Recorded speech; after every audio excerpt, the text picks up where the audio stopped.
حضرات گرامی دیکھیے، بدگمانی کرنا یہ کتنا بڑا گناہ ہے۔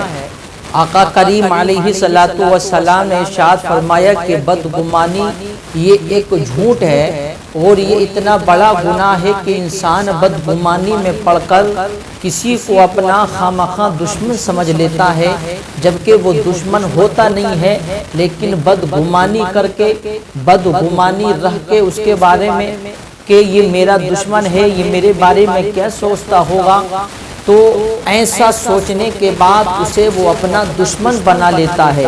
اس لیے بدگمانی سے بچو۔ آقا نے فرمایا بدگمانی سے بچو۔ یہ بدگمانی ایک بہت ہی بری عادت ہے، سخت ترین گناہ ہے اس کے اندر، کیونکہ اس میں پڑھ کر کے انسان اپنے آپ کو تباہ کر لیتا ہے، اپنے آپ کو برباد کر لیتا ہے۔ دیکھیے ایک اللہ کے ولی حضرت فضیل ابن عیاض رضی اللہ تعالی عنہ، یہ اللہ تعالیٰ کے بہت ہی پرہیزگار اور مقرب بندے ہیں۔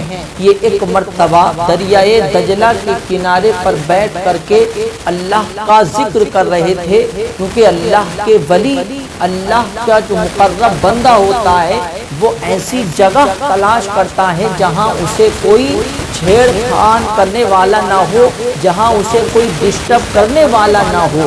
حضرت فضیل ابن عیاض تنہائی میں اللہ کی عبادت کر رہے ہیں دریائے دجلہ کے کنارے پر بیٹھ کر، تو آپ کی نظر پڑی، آپ نے کیا دیکھا کہ اسی دریائے دجلہ کے کنارے پر ایک نوجوان اپنی گود میں ایک خاتون کو لے کر کے بیٹھا ہے۔ اللہ اکبر۔ حضرت فضیل ابن عیاض کی نگاہ جب پڑی تو آپ نے دل میں سوچا اور آپ کہنے لگے کہ دیکھو تو صحیح یہ انسان کتنا بڑا گنہگار ہے، یہ نوجوان کتنا بے حیا ہے۔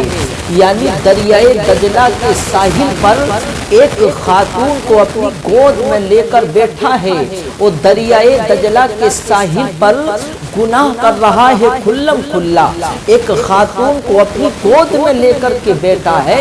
یہ کیسا نوجوان ہے، اس کے دل میں اللہ کا خوف نہیں ہے، اس کے دل میں اللہ کا ڈر نہیں ہے، اگر اسے موت آ گئی تو اس کا کیا ہوگا۔ وہ اپنے دل میں یہ سوچ رہے تھے، اتنے میں سوچ ہی رہے تھے، اچانک کیا دیکھتے ہیں کہ ایک ناؤ دریا میں بہتی ہوئی آ رہی تھی، اور جہاں ان سب کو اترنا تھا اس دریا میں اس ناؤ میں 5 لوگ بیٹھے تھے۔ اب وہ اپنی جگہ پر پہنچنے سے پہلے ہی ان کی کشتی ڈوبنی شروع ہو گئی، ان کی کشتی ڈوبنے لگی۔ انہوں نے پکار کر کہا کوئی ہے جو ہماری مدد کرے، ہمیں بچاؤ، ہمیں بچاؤ، ہم ڈوب رہے ہیں۔ تو حضرت فضیل ابن عیاض دیکھ رہے تھے وہی نوجوان جو اپنی گود میں لے کر کے ایک خاتون کو بیٹھا تھا، فوراً اس نے اسی خاتون کو زمین پر لٹایا اور دریا میں کود پڑا، اور کودنے کے بعد میں اس نے غوطہ لگا کر کے، اس میں 5 لوگ تھے، 3 لوگوں کو اس نے صحیح سالم بچا لیا، اور بچانے کے بعد میں ان کو کنارے پر لا کر کے کھڑا کر دیا، اور پھر حضرت فضیل ابن عیاض کی طرح مخاطب ہو کر کے کہا کہ اے فضیل، تم یہ سوچ رہے تھے میں کتنا بڑا گنہگار ہوں، ایک خاتون کو اپنی گود میں لے کر کے بیٹھا ہوں، میں نے غوطہ لگا کر ان ڈوبتے ہوئے کو بچایا، اور 2 اور ڈوب رہے ہیں، انہیں تم بچا کر کے دکھاؤ۔ اللہ اکبر۔ اتنا سنا حضرت فضیل ابن عیاض نے تو دل ہی دل میں سوچنے لگے کہ یار میں تو اسے گنہگار سمجھ رہا تھا، میں تو اسے سیاہکار سمجھ رہا تھا، لیکن یہ تو کوئی اللہ کا نیک بندہ معلوم ہوتا ہے۔ ارے اس کے ذریعے سے 5 لوگوں کی جان بچ گئی، یہ تو اللہ کا کوئی مقرب بندہ معلوم ہوتا ہے۔ تو اس اسی نوجوان نے مخاطب ہو کر کہا اے فضیل میں نے ڈوبتے ہوئے 3 لوگوں کو بچایا، تم ان 2 کو ہی بچا کر کے دکھا دو۔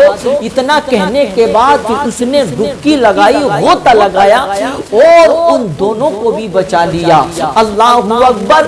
پھر بچانے کے بعد میں اسی نوجوان نے کہا اے فضیل ابن عیاض کسی کے بارے میں کبھی غلط خیال مت رکھنا، کسی کے بارے میں بغیر سوچے اور سمجھے بدگمانی مت کرنا۔ ارے تم مجھے گنہگار سمجھ رہے تھے، تم مجھے سیاکار سمجھ رہے تھے اور دل ہی دل میں یہ سوچ رہے تھے کہ یہ ایک خاتون کو اپنی گود میں لے کر کے بیٹھا ہے۔ تو اے فضیل ابن عیاض آپ تو اللہ کے مقرب بندے ہیں، تو ذرا سنیے یہ خاتون کوئی غیر خاتون نہیں ہے، بلکہ میں سفر حج پر جا رہا ہوں اور یہ میرے ساتھ میں میری بوڑھی ماں ہے۔ میری ماں کو بھوک و پیاس لگی تو میں دریا کے کنارے پر بیٹھ کر اپنی گود میں لٹا کر کے اپنی بوڑھی ماں کو کھانا کھلا رہا ہوں، اپنی بوڑھی ماں کو پانی پلا رہا ہوں۔ تو تم یہ سمجھ رہے تھے یہ کوئی غیر خاتون ہے، لیکن غیر خاتون نہیں ہے، بلکہ یہ میری باہوں میں لیٹی ہوئی یہ میری بوڑھی ماں ہے جس کی میں خدمت کرتا ہوں۔ اور فضیل ابن عیاض سنیے اتنا اونچا مقام جو اللہ نے مجھے دیا ہے یہ میری اسی بوڑھی ماں کی دعا کی برکت ہے۔ تو میرے پیارے مسلمانوں حضرت فضیل ابن عیاض نے پھر توبہ کی اے اللہ مجھے معاف کر دے، میں نے تیرے نیک بندے کے بارے میں غلط گمان کیا، بدگمانی کی، اے اللہ مجھے معاف کر دے۔ تو میرے پیارے مسلمانوں دیکھیے یہ بدگمانی انسان کو کہاں سے کہاں تک پہنچا دیتی ہے۔ بدگمانی سے بچو، آقا کریم نے ارشاد فرمایا کہ بدگمانی سے بچو، کیونکہ بدگمانی یہ ایک بہت بڑا گناہ ہے، بدگمانی یہ بہت بڑا جھوٹ ہے جو انسان کو گناہ میں مبتلا کر دیتی ہے۔ اس لیے یہ خواہ انسان بدگمانی میں پڑھ کر اپنے آپ کو بالکل بیکار کر لیتا ہے۔ اگر تھوڑی پریشانی آ گئی، 8 دن بخار ہی ہو گیا تو پھر بدگمانیاں ہونی شروع ہو جاتی ہیں، پتہ نہیں کیا ہو گیا، دوائی فائدہ نہیں کر رہی، پتہ نہیں کسی نے کچھ کرا تو نہیں دیا، پتہ نہیں کسی نے کچھ ہمیں کھلا تو نہیں دیا۔ یہ بدگمانیاں ہیں، جب تک یقین نہ ہو بدگمانی میں مت پڑو، کیونکہ بدگمانی میں پڑھ کر انسان اپنے آپ کو تباہ کر لیتا ہے اور کسی کو اپنا دشمن سمجھ لیتا ہے۔ اور یاد رکھیے میرے آقا کریم نے ارشاد فرمایا اگر بدگمانی میں پڑھ کر کسی کے بارے میں اگر جھوٹا بہتان باندھو گے تو کسی پر غلط تہمت لگانا یہ بہت بڑا گناہ ہے، بہت بڑا گناہ ہے کسی پر غلط تہمت لگانا۔ جب تک یقین نہ ہو اس بدگمانی میں مت پڑو۔ تو اس لیے میرے پیارے مسلمانوں بدگمانی سے بچو۔ خواہ بدگمانی پیدا کر لینا اپنے اندر کہ یار اس نے یہ کر دیا، اس نے ہمیں یہ کہہ دیا، اس نے ہمیں یہ کہہ دیا، جب تک اپنے کانوں سے سن نہ لو تب تک اس بات پر یقین مت کرو، تب تک اس بات کو تسلیم مت کرو جب تک اپنے کانوں سے سن نہ لو۔ کیونکہ آپ نے اگر بدگمانی کر کے اس پہ یقین کر لیا اور اس نے اگر ایسا نہیں کیا تو پھر رشتے میں درار پڑ جاتی ہے، رشتے میں خلل پڑ جاتے ہیں اور پھر وہ ایک دوسرے کے دشمن بن جاتے ہیں۔ اس لیے آقا کریم نے ارشاد فرمایا بدگمانی ایک بہت بڑا جھوٹ ہے، اس سے بچو۔ اگر اس سے بچو گے تو تمہاری دنیا بھی کامیاب ہوگی، آخرت بھی کامیاب ہوگی۔